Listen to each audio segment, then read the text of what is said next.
এখানে আছে মুরগির কলিজা, ভালো করে ধুয়ে নিয়েছি। এখন মশলা দেব। দিয়ে দিলাম শুকনো মরিচের গুঁড়ো, দিয়ে দিলাম হলুদের গুঁড়ো, দিলাম ধনিয়ার গুঁড়ো, দিয়ে দিলাম সামান্য সর্দেশ লবণ। এখন দিয়ে দিলাম 1 চামচ আদা রসুন বাটা। এখন দিয়ে দিলাম টমেটো সস। এখন আমি ভালো করে হাত দিয়ে মিশিয়ে নেব সবগুলো মশলা একসাথে। ভালো করে মিশিয়ে নিতে হবে,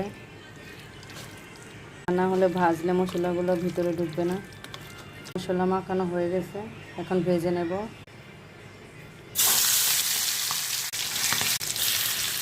ভালো করে লাল করে ভেজে নেব।